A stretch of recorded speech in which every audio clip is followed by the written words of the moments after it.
Oke anak-anak, hari ini kita akan melanjutkan pembelajaran kita, ya. Masih sama, kita masih membahas tentang penjumlahan dan pengurangan pecahan penyebut beda atau pecahan tidak sejenis ya. Cuman, pada pertemuan kali ini saya akan menggunakan cara, KPK ya, dalam menyamakan penyebutnya atau mengubah pecahan yang tidak sejenis menjadi sejenis. Nah, ini metodenya ya, kelipatan persekutuan terkecil, KPK. Nah, konsep dasar KPK dibangun dengan berdasarkan faktor kelipatan terdekat antara dua bilangan atau lebih. Jadi kita lihat kelipatan terdekat ya. Apa sih itu kelipatan? Coba contohnya nih, saya punya ada 3 contoh kayaknya ya. Yang pertama kelipatan 2. Apa sih kelipatan 2? Berarti 2, 4, 6, 8, 10, 12. Caranya adalah gini, 2 ditambah 2 sama dengan 4. 4 tambah 2 sama dengan 6 dan seterusnya. Sedangkan kelipatan 5 berarti 5 tambah 5 sama dengan 10, 10 tambah 5 sama dengan 15 begitu ya. Nah, ini contoh yang ketiga, 7 tambah 7 sama dengan 14, 14 tambah 7 sama dengan 21 dan seterusnya. Inilah disebut dengan kelipatan ya. Nah, sekarang kita masuk ke KPK dengan kelipatan terdekat. Nah, sekarang kita mau menjumlahkan nih 2/3 ditambah 1/5. Caranya gimana? Cara pertama adalah kita harus menyamakan penyebutnya ini ya. 3 sama 5 ini nggak sejenis, kita akan ubah ke pecahan yang sejenis. Gitu, dengan cara kelipatannya. Tuliskan kelipatan dari penyebut 3 dan 5. Coba kamu tuliskan kelipatan 3 dan 5. Ini kelipatan 3. 3, 6, 9, dan seterusnya ya. Tadi sudah dijelasin, ini juga sama, kelipatan 5, berarti 5 tambah 5, 10, 10 tambah 5, 15, begitu, dan seterusnya. Nah, lihat, kelipatan terdekat, apa sih yang dimaksud dengan kelipatan terdekat? Nah, untuk menentukan KPK, kita harus melihat nilai kelipatan terdekat antara kedua bilangan. Berarti kita nilai antara bilangan 3 dan bilangan 5, kita lihat kelipatan yang sama terdekat. Ya, lihat ada 3, di sini nggak ada 3. 6 ada nggak di sini ada 6? Nggak ada. 9 ada nggak di sini? Nggak ada. 12 ada? Nggak ada. 15 ada nggak di sini? Ada. Ternyata 15 ini merupakan kelipatan terdekat atau kelipatan pertama. Sehingga 15 ini kita bisa bilang sebagai kelipatan persekutuan terdekat atau yang nama lainnya adalah KPK. KPK itu adalah nilai persekutuan terdekat atau terkecil gitu ya. Kita lihat nilai yang paling dekat. Kenapa dekat? Karena nilai yang sama selain 15 itu ada, yaitu 30 dengan 30 nih. Tapi ini bukan KPK. Ya, KPK itu adalah yang paling kecil atau yang paling dekat nih, 15 sama 15. Gitu ya, sama. Berarti 15 ini adalah KPK-nya dari 3 dan 5. Nah, selanjutnya kita ubah pecahan 2/3 dan 1/5 menjadi pecahan sejenis dengan penyebut 15. Gimana caranya kemarin? Yang ini. 3 menjadi 15 penyebutnya. Dikali berapa? Dikali 5. Lalu 2 harusnya dikali 5 juga menjadi 10/15. Berarti 2/3 itu senilai dengan 10/15. Selanjutnya, 5 ke 15 atau 5 menjadi 15 itu dikali berapa? Dikali 3. Ini dikali 5 ya. Ini dikali 3. Berarti 1 dikali 3 sama dengan 3. Oke. Sekarang lihat 10/15 ini sudah sejenis dengan 3/15 sehingga kita bisa langsung jumlahkan. Yang hasilnya adalah 10 tambah 3 sama dengan 13, 10 tambah 15 ini jangan jadi 30 ya, tapi tetap 15. Oke? Berarti jawabannya adalah 15. Ini menggunakan metode kelipatan ya, terdekat. Nah, sekarang kita lihat dengan metode poin faktor. Nah, 2/3 ditambah 1/5 dengan menggunakan metode poin faktor. Tentukan KPK dari 3 dan 5. Ya, pertama kita buat poin faktornya dulu. Ya, 3 ini berarti 3 sama 1, bener nggak? Lalu faktornya 5 itu berarti 5 sama 1 juga. Ini gampang. Ya. Jadi faktor 3 dikali 1, faktor 5 itu 5 dikali 1. Nah, berapa KPK-nya? KPK-nya 3 dan 5 itu adalah 1 dikali 3 dikali 5. Nah, kita lihat caranya begini. Ambil bilangan yang sama, angka yang sama, yaitu 1 ya. Masukin, lalu angka yang beda. Tapi pangkatnya paling besar. Nah, tapi karena pangkatnya sama, berarti kita ambil 3 dan 5 juga. 1 kali 3 dikali 5. Begitu. Jadi hasilnya 15. Berarti KPK-nya 3 dan 15, 3 dan 5 itu 15. Nah, sekarang kita ubah 2 per 3 dan 1 per 5 menjadi pecahan sejenis dengan penyebut 15. Sama yang kayak tadi. 3 ke 15 itu dikali 5, 2 dikali 5 juga dong. Sedangkan ini 15 ke 5 ke 15 itu dikali 3, maka 1 dikali 3 juga. Ya. Udah sejenis ya. Jadi 10 tambah 3, 13, ya penyebutnya 15. Gitu. Ya. Ininya alur mengubah pecahan sejenis menjadi tidak sejenis menjadi sejenis dengan konsep senilai itu sama yang kayak kemarin. Bedanya adalah kita menggunakan kelipatan atau kita menggunakan pound faktor. Nih. Coba yang lebih sulit ya kita lihat. Oh ya, sebelumnya saya mau kasih pertanyaan dulu. Kenapa kita perlu bisa menggunakan pound faktor? Ayo. Sedangkan kalau pakai kelipatan itu kan kayaknya lebih mudah gitu ya. Kalau kita tadi kan kita udah coba kelipatan, itu lebih mudah dibandingkan pound faktor. Nah, kenapa? Karena pound faktor dapat membantu kita untuk menentukan kelipatan persekutuan terdekat ya, yang angkanya itu besar dengan cepat gitu loh. Jadi kalau ini kebetulan angkanya kecil-kecil 3 sama 15. Gimana kalau angkanya puluhan? Ayo. Masa kamu mau bikin kelipatan sampai sebanyak sampai 50, 60 gitu misalkan? Enggak kan? Tapi kita bisa menggunakan konsep pound faktor lebih cepat. Begitu. Nah, KPK dengan pound faktor lagi, misian. Nah, contoh lain nih. Sekarang nih, saya kasih angka yang besar. Ya. Jadi dengan menggunakan pound faktor, kita bisa menggunakan faktor kelipatan terdekat dari 12 dan 15 ini dengan cepat. Berarti kita tinggal cari tentukan KPK dari 12 dan 15. Begitu. Kita lihat ya. 12 dibagi 3, hasilnya 4. Lalu 4 kita bagi 2, hasilnya 2. Sedangkan 15 kita bagi 3, dia 5. Ya, lalu udah, nggak usah dibagi lagi, udah paling kecil ya. Nah, sekarang lihat ini. Faktor 12 itu 2 pangkat 2 dikali 3 pangkat 1. Sedangkan faktor 15 itu 3 kali 5. Gitu. Maka KPK-nya berapa? Nah, untuk menentukan KPK-nya, kita lihat angka yang paling besar ya, yaitu pangkat yang paling besar juga. Berarti 2 pangkat 2 ini angka yang paling besar. Tapi nggak ada samanya, berarti kita ambil aja, tetap kita ambil. Lalu 3 sama dengan 3 kita ambil juga. 5 ada nggak yang sama? Nggak ada, kita ambil.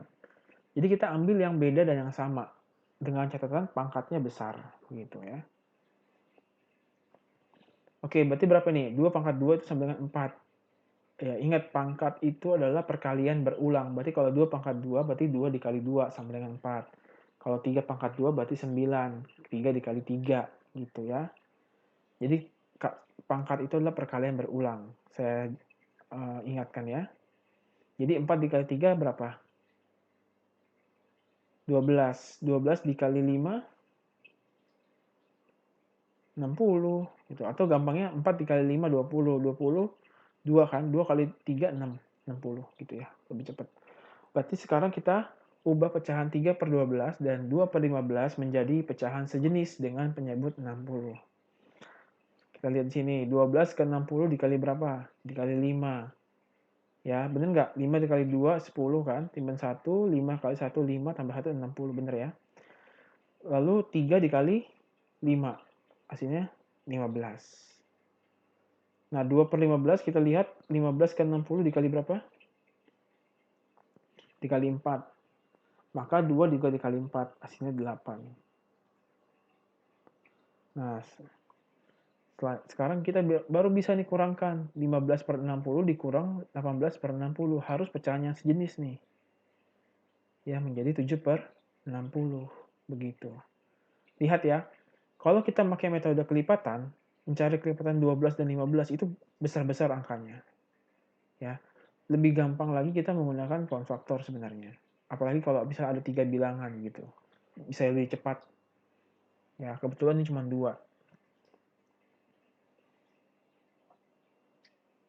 Nah, sekarang penjumlahan pengurangan bilangan asli dengan pecahan. Ayo, gimana ini bentuknya? Kita lihat ya. Nah, di sini ada contoh yang keempat. 1 ditambah 3/4. Nah, sekarang ini 1 ini adalah bilangan asli. Yang ini bilangan pecahan. Gimana cara menjumlahkannya?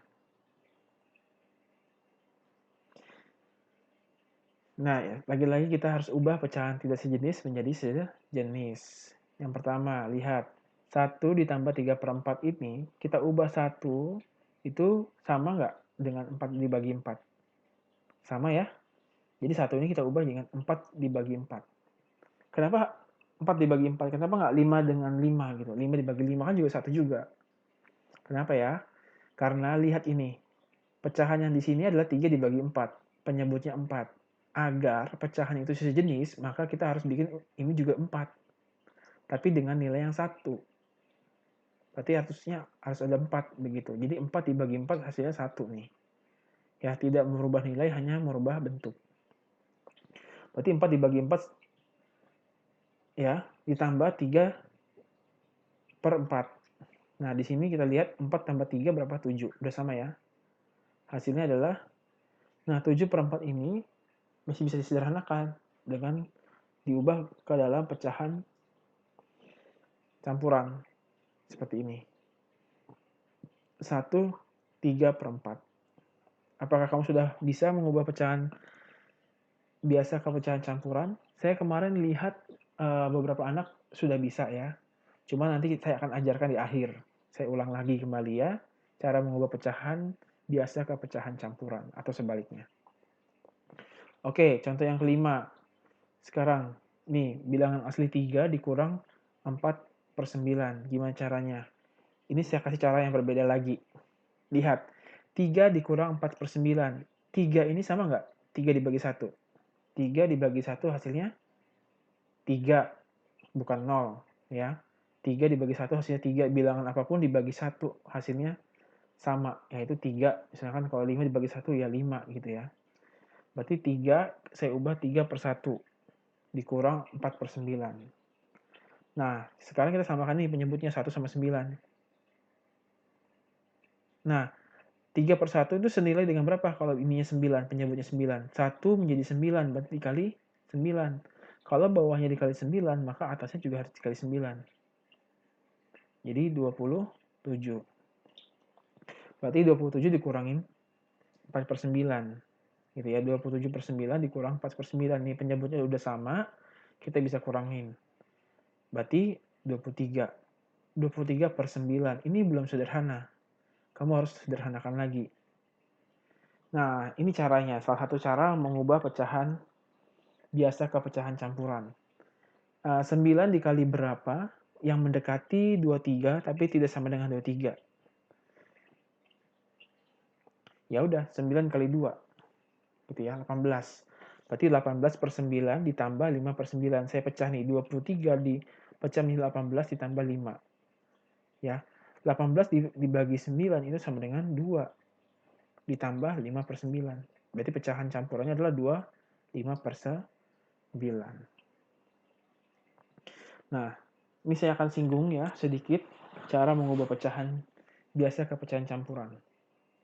Syarat pecahan biasa diubah ke pecahan campuran itu ya, jika nilai pembilang lebih besar daripada penyebutnya. Jadi kalau pecahan pembilangnya itu lebih besar dibandingkan penyebutnya, maka pecahan tersebut bisa diubah ke pecahan campuran. Oke, kita mengubah pecahan biasa ke pecahan campuran ya. Ini metode pertama, yaitu coba contohnya mengubah pecahan 27 dibagi 4 ke dalam bentuk pecahan campuran.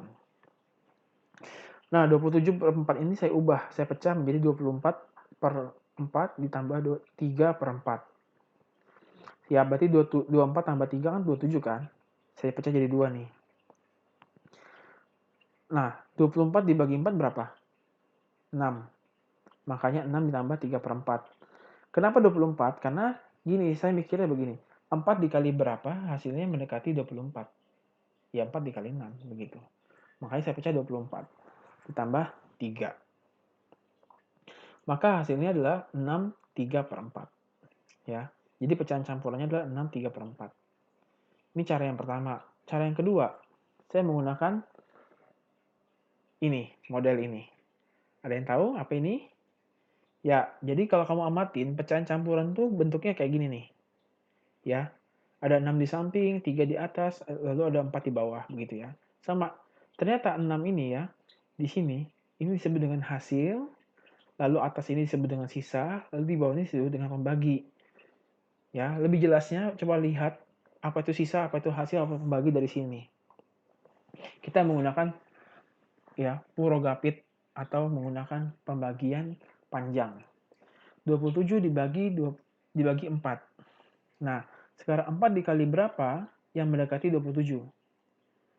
6. 6 dikali 4 itu mendekati 27, yaitu 24. Ya. Lalu kita kurangkan, 27 dikurang 24 hasilnya 3. Nah, 3 dibagi 4 bisa nggak? Nggak bisa. Ya udah biarin aja sampai sini. Nah, ternyata hasilnya adalah 6. 6 ini sebagai hasil, lalu 4 ini disebut dengan pembagi, lalu 3 ini disebut dengan sisa. Karena nggak bisa dibagi lagi, sisanya segini. Nah, komponen ini kita susun di sini. 27 per 4 sama dengan hasilnya berapa? 6. 6 di samping, sisanya 3, pembaginya 4. Ya, jadi bentuknya seperti ini. Hasil, pembagi, sisa. Oke? Nah, sekarang bagaimana cara kita kembalikan 6 3/4 menjadi pecahan biasa. Gimana? Pecahan campuran ke pecahan biasa. Ini rumusnya ya, atau formulanya. Dari mana ini? Dari sini nih, berangkat dari logika ini nih. Ya. Kalau kita bagaimana cara membentuk 27 dari 6, 4 dan 3? Caranya adalah 6 dikali 4 ditambah 3 dong. Makanya terbentuklah formula ini gitu ya. Nah, jadi untuk mengubah pecahan campuran menjadi pecahan biasa, kita menggunakan rumus ini nih. Ya. Berarti hasilnya berapa? 6 dikali pembagi 4. Lihat, berarti 6 dikali 4 ditambah sisanya adalah 3. Pembaginya 4 ya. Nah, 6 dikali 4 itu sama dengan 24. Ya. Lalu 3 tinggal kita tambahkan. Jadi 24 tambah 3 27 per 4. Balik lagi deh ke sini. Begitu. Oke, nanti kalau misi bingung, kamu masih bisa ulang lagi videonya ya. Terima kasih sudah memperhatikan dengan baik. Habis ini kita langsung latihan soal. Terima kasih anak-anak, sampai jumpa.